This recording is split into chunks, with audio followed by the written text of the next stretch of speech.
नमस्ते दोस्तों। क्या आपको कभी ऐसा महसूस हुआ है कि आप दिन रात मेहनत कर रहे हैं लेकिन फिर भी संतुष्टि नहीं मिल रही?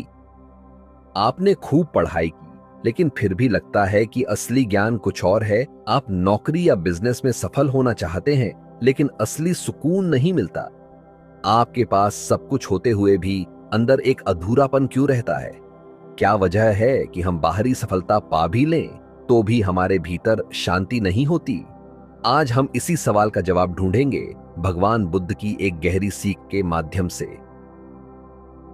उन्होंने एक छोटे से नगर अस्सपुर में भिक्षुओं को सिखाया कि सिर्फ बाहरी रूप से संयमी दिखना ही पर्याप्त नहीं, बल्कि असली अनुशासन मन के भीतर से आता है। आज हम इसी महत्वपूर्ण सीख को आज की जिंदगी के परिप्रेक्ष्य में समझेंगे और जानेंगे कि हम अपने जीवन को कैसे संतुलित और शांत बना सकते हैं। अद्य देश का अस्सपुर नगर यह एक शांत जगह थी जहां लोग सामान्य जीवन जीते थे, लेकिन नगर के बाहर स्थित हरे भरे जंगलों के बीच एक विहार में भगवान बुद्ध अपने भिक्षुओं को उपदेश दे रहे थे।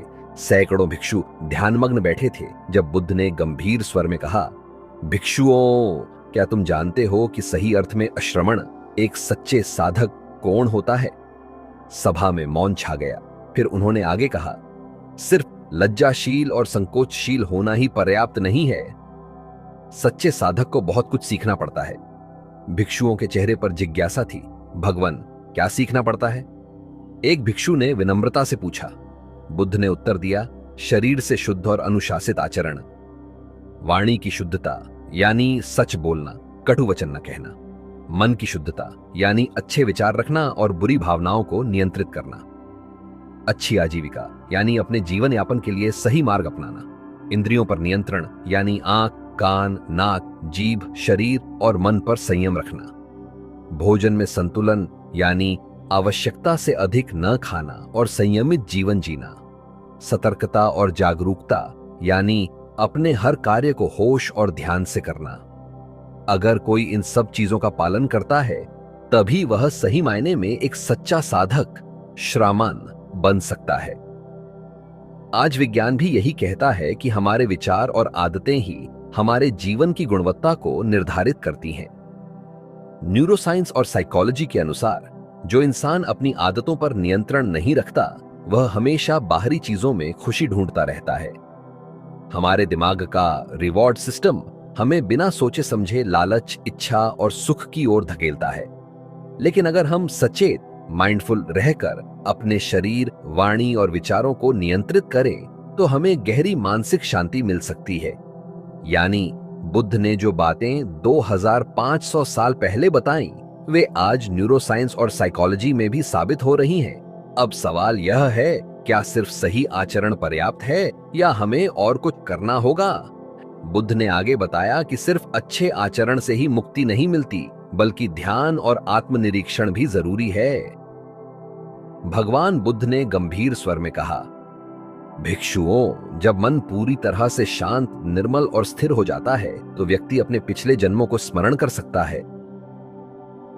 फिर उन्होंने समझाया, वह जान सकता है कि विभिन्न जीव कैसे जन्म लेते हैं और मरते हैं। वह यह भी समझ सकता है कि यह चक्र, संसार कैसे काम करता है, और जब उसे यह ज्ञान प्राप्त हो जाता है तब वह कह सकता है, अब जन्म मरण का चक्र समाप्त हुआ, जो करना था वह पूरा हो गया। यही आत्मज्ञान, एनलाइटनमेंट की स्थिति है। बुद्ध ने आगे कहा, जिस व्यक्ति ने अपनी इंद्रियों पर नियंत्रण पा लिया है, जिसने अपने मन को पूर्ण रूप से शांत कर लिया है, वही सही मायने में श्रमण, सेज कहलाता है, ब्राह्मण ज्ञानी कहलाता है, वेदगु जो सत्य को जानता है कहलाता है, अरहत जो पूर्ण मुक्त हो चुका है कहलाता है। यानी असली संत वही है जो बाहरी दिखावे से नहीं बल्कि अपने मन की शुद्धता से जाना जाए। आज विज्ञान भी यह कहता है कि जब हम ध्यान, मेडिटेशन करते हैं तो हमारा मस्तिष्क पूरी तरह से बदल जाता है। न्यूरोसाइंस में पाया गया है कि नियमित ध्यान करने से दिमाग का आकार, ब्रेन स्ट्रक्चर बदल सकता है, जिससे व्यक्ति शांत, अधिक एकाग्र और खुश रहने लगता है। एमआरआई स्कैन से साबित हुआ है कि गहरी ध्यान अवस्था में दिमाग की एक्टिविटी पूरी तरह बदल जाती है जिससे व्यक्ति को क्लैरिटी, साफ सोचने की क्षमता मिलती है। साइकोलॉजी में भी माइंडफुलनेस, सचेत जीवन को सबसे बड़ा मानसिक उपचार माना गया है, जो चिंता, तनाव और क्रोध को खत्म कर सकता है। मतलब बुद्ध ने जो ध्यान और आत्मनिरीक्षण के बारे में 2500 साल पहले बताया, वो आज विज्ञान में भी साबित हो चुका है। अब सोचो, क्या हम भी सच्चे श्रमण की तरह बन सकते हैं? क्या हम भी अपने जीवन में शांति, अनुशासन और आत्मज्ञान ला सकते हैं? अगर हम अपने मन को नियंत्रित कर लें, तो हम किसी भी स्थिति में शांत रह सकते हैं। अगर हम ध्यान और आत्मनिरीक्षण करें, तो हम अपनी गलतियों को सुधार सकते हैं। अगर हम अनावश्यक इच्छाओं से मुक्त हो जाएं, तो जीवन में असली खुशी पा सकते हैं। यही बुद्ध का असली संदेश था। अगर आपको यह बुद्ध ज्ञान उपयोगी लगा, तो इसे अपने दोस्तों और परिवार के साथ जरूर शेयर करें। अगर आप चाहते हैं कि हम और भी गहरी कहानियां आपके लिए लेकर आएं, तो चैनल को सब्सक्राइब करें, वीडियो को लाइक करें, कमेंट में बताएं कि आपको यह कहानी कैसी लगी। हम बुद्ध की और कौन सी सीख को गहराई से समझें। क्या आपको बुद्ध और ध्यान पर वीडियो चाहिए? क्या आप क्रोध को नियंत्रित करने के तरीकों पर सीखना चाहते हैं, या फिर बुद्ध का विज्ञान से संबंध पर कुछ जानना चाहते हैं? कमेंट में हमें बताएं कि अगला टॉपिक क्या होना चाहिए। मिलते हैं अगली वीडियो में एक और गहरी और महत्वपूर्ण कहानी के साथ।